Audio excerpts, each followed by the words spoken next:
Gene Kelly's trembling hand could barely hold the telephone as he dialed Frank Sinatra's number at 3:17 a.m.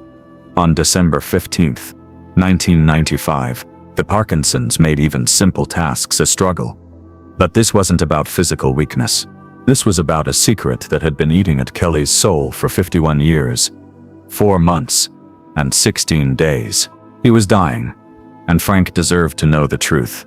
On the other end of the line, 3,000 miles away in Palm Springs, Frank Sinatra's phone rang in the darkness. The chairman of the board had been Kelly's closest friend since 1944, but he had no idea he was about to learn why Gene Kelly was the greatest man he had ever known. What Kelly confessed in the next 12 minutes would destroy Sinatra's understanding of his own career and reveal the most beautiful act of friendship in Hollywood history. The secret began with a single phone call 51 years earlier, though Sinatra would never know it until tonight. March 3, 1944. Gene Kelly was at the peak of his powers, fresh off CoverGirl, and being courted for what would become the role of a lifetime. Terry Malloy in On the Waterfront, the part that would eventually win Marlon Brando an Oscar, had been written specifically with Kelly in mind. Olivia Kazan wanted him. The studio executives were convinced he was perfect for it, but Frank Sinatra was drowning. The Bobby Soxer phenomenon was over. Sinatra's voice was failing. His movie career was stalled. His personal life was a disaster that tabloids were documenting with vicious glee. He was 30 years old and looked finished, washed up before he had ever really begun as a serious performer. That is when Kelly got the phone call that would define both their lives forever. Gene. Sinatra's voice was barely recognizable, hoarse with desperation and whatever he had been drinking. "I think I am done. Because I am done. Hal. I think it is over." Kelly had heard his friend sound low before, but this was different. This was the voice of someone who had given up hope entirely. "Frank, what are you talking about? You are Frank Sinatra." "I am a has-been crooner who can't get arrested in this town anymore." Sinatra's laugh was bitter and broken. "My agent dropped me yesterday. Did you know that? My own agent doesn't think I am worth representing anymore." Kelly felt something cold settle in his stomach. He had been so focused on his own rising career that he hadn't realized how far his friend had fallen. "There is something else," Sinatra continued, his voice dropping to almost a whisper. "I heard Harry Cohn is looking for someone for a picture called From Here to Eternity. It is supposed to be a prestige project, real dramatic stuff. The role of Nadio. Gene, that role could save my career. But they will never consider me." Kelly knew about From Here to Eternity. He also knew that Harry Cohn, the head of Columbia Pictures, despised Sinatra with a passion that was legendary, even by Hollywood standards. "Frank, you can't give up. Not now." Easy for you to say. "Pal, you are Gene Kelly. You have got studios fighting over you, directors begging you to work with them. Some of us aren't that lucky." After Sinatra hung up, Kelly stared at his phone for 20 minutes, understanding that he was about to make a choice that would haunt him for the rest of his life. But what Kelly did next was something he could never tell Sinatra. Not in 1944. Not ever. Until tonight. The next morning, Kelly called his own agent with a proposal that shocked everyone who heard it. "I want to drop out of On the Waterfront." Kelly said quietly. "Gene, are you out of your mind?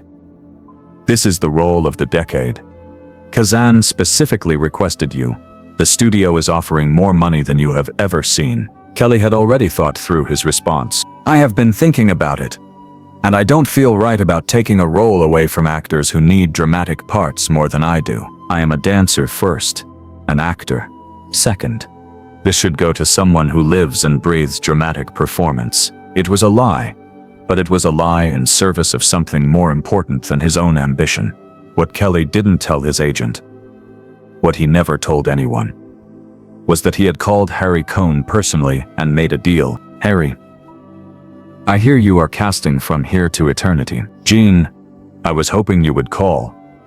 I know you are tied up with other projects, but if there is any way you could consider, I am not calling about a role for me." Kelly interrupted.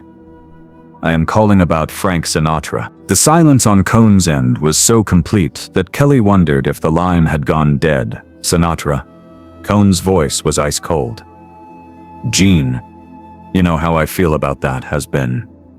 He is poison at the box office. He is unreliable, and he is more trouble than he is worth. Harry, I want to make you an offer." What Kelly proposed in that phone call would cost him the greatest dramatic role of his career, but it would save Frank Sinatra's life. "I will do 3 pictures for Columbia," Kelly said. 3 musicals, whatever you want, at half my usual rate. But only if Frank Sinatra gets serious consideration for Maggio. Cohn was quiet for a long time. Kelly was offering him something worth millions. 3 Gene Kelly musicals for the price of 1.5. "You are serious about this?" "Dead serious. Why would you tank your own career for that bum?" Kelly's answer came from somewhere deeper than professional calculation.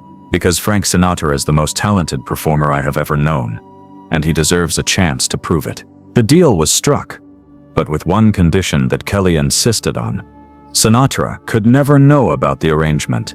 If he discovered that Kelly had sacrificed his own opportunities to create Frank's, it would destroy their friendship and Frank's pride forever. 6 weeks later, Frank Sinatra was cast as Maggio in From Here to Eternity. The rest was history. Sinatra's performance earned him an Academy Award, resurrected his career, and established him as one of the greatest entertainers of all time. And Gene Kelly never made another dramatic film.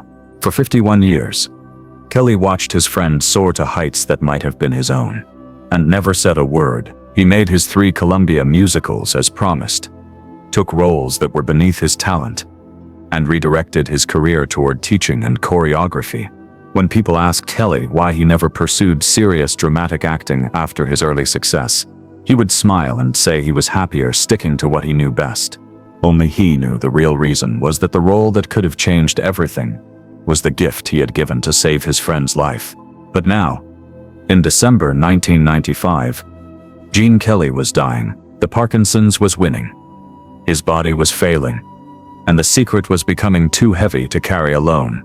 "Frank," Kelly's voice was barely audible when Sinatra finally answered the phone. "Gene. Jesus. It is 3 in the morning. Are you okay?" Kelly closed his eyes, summoning strength for what might be the most important conversation of his life. "Frank, I need to tell you something. Something I should have told you 50 years ago." Sinatra's voice immediately became alert. "What is wrong? Are you sick? Do you need me to come out there?" "I am dying, Frank. The doctors say I have maybe a month, maybe less." The silence stretched across 3,000 miles and 5 decades of friendship. "Gene," Sinatra's voice broke. "Why didn't you tell me sooner?" "Because I have been trying to figure out how to tell you something else. Something about your career. About Maggio.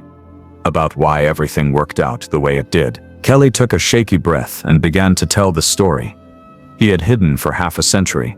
He told Sinatra about the phone call in 1944, about the desperation in Frank's voice, about the decision to sacrifice on the waterfront. He told him about the deal with Harry Cohn, about the 3 Columbia musicals, about watching Frank win the Oscar that changed everything. With each revelation, Kelly could hear Sinatra's breathing change on the other end of the line. "You gave up on the waterfront for me." Sinatra's voice was barely a whisper. "Frank, you were my friend. You were drowning, and I had a life preserver. What else was I supposed to do?" "But Gene, that role, that could have changed your entire career. You could have been one of the great dramatic actors." Kelly smiled, even though Sinatra couldn't see it. "Frank, I got to watch you become one of the greatest entertainers who ever lived. I got to see you happy, successful, doing what you were born to do. That was worth more than any role." Sinatra was crying now. Kelly could hear it in his breathing. "Why didn't you tell me? Why didn't you let me thank you?" "Because if you had known, you would have felt like you owed me something. And our friendship was never about debt. Frank, it was about love." The 2 men sat in silence for several minutes, connected by telephone lines and 5 decades of shared history, each processing the weight of what had just been revealed. "Gene," Sinatra finally said, his voice thick with emotion. "You are the best man I have ever known. I am just a guy who loved his friend enough to want him to succeed." "No," Sinatra said firmly. "You are the guy who saved my life and never asked for anything in return. You are the guy who gave up his own dreams so I could achieve mine." Sinatra's voice trailed off, overwhelmed by the magnitude of Kelly's sacrifice. "Frank, I need you to understand something," Kelly said gently. "I never gave up my dreams. My dream was to dance, to create, to bring joy to people through movement. I got to do all of that, but more than that, I got to watch my best friend become everything he was meant to be. That was the greatest performance I ever got to witness." They talked for another hour, sharing memories, confessing fears, saying things that men of their generation rarely said to each other. Kelly told Sinatra about his fears of being forgotten, about his regrets over roles he had turned down, about his pride in the legacy he was leaving behind. Sinatra told Kelly about his own guilt over success. He now realized he owed partially to his friend's sacrifice, about moments when he had wondered why certain opportunities had come his way, about his gratitude for a friendship that had sustained him through decades of highs and lows. As the conversation wound down, both men understood they were saying goodbye. "Gene," Sinatra said, "I love you, pal. I always have. But now I understand why you were always the better man between us." Kelly's response would be the last words he ever spoke to Frank Sinatra. "Frank, we were never in competition. We were just two guys from different backgrounds who found out we could make beautiful music together. That is all anyone can ask for." Gene Kelly died on February 2nd, 1996, 49 days after that phone call. Frank Sinatra spoke at Kelly's funeral, but he never revealed what they had discussed in those final conversations. That secret remained between them, a testament to Kelly's wish that his sacrifices remain private. But those who knew Sinatra well noticed changes in how he spoke about Kelly. After that night, the casual friendship references were replaced by something approaching reverence. When asked about Kelly's legacy, Sinatra would get a distant look in his eyes and say things like, "Gene Kelly was the most generous soul I ever met," or, "That man had a heart bigger than his talent." And his talent was enormous. Years later, when film historians would analyze Kelly's career and wonder why he never pursued dramatic acting, after his early promise, Sinatra would simply smile and say, "Gene Kelly was exactly the performer he wanted to be." Only Sinatra knew that Kelly had been exactly the friend anyone could hope for. The phone call that lasted 12 minutes on December 15th, 1995, revealed more about Gene Kelly's character than any performance he ever gave on screen. It showed a man whose greatest choreography wasn't a dance routine, but a life arranged around lifting up the people he loved.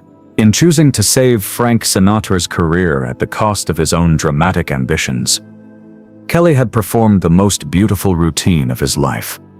One that no audience would ever see, but one that would ripple through decades of entertainment history. The secret Kelly carried for 51 years wasn't a burden, it was a gift he gave.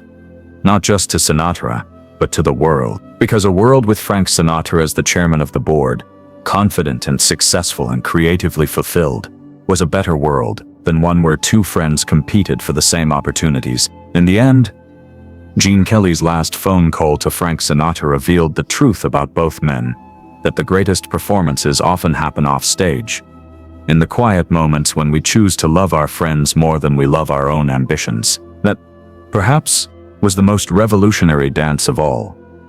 The one that moved a career from one man to another, motivated not by competition or obligation, but by the simple recognition that sometimes the most beautiful thing you can do is help someone else shine. The music of that friendship played long after both men were gone.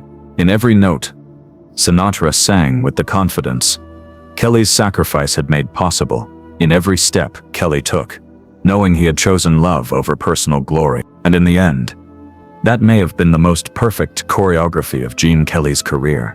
Not the steps he performed for cameras, but the life he arranged around ensuring that his friend's light could shine as brightly as possible. The dance that mattered most was the one only Frank Sinatra ever saw. The graceful movement of one friend stepping aside so another could take center stage.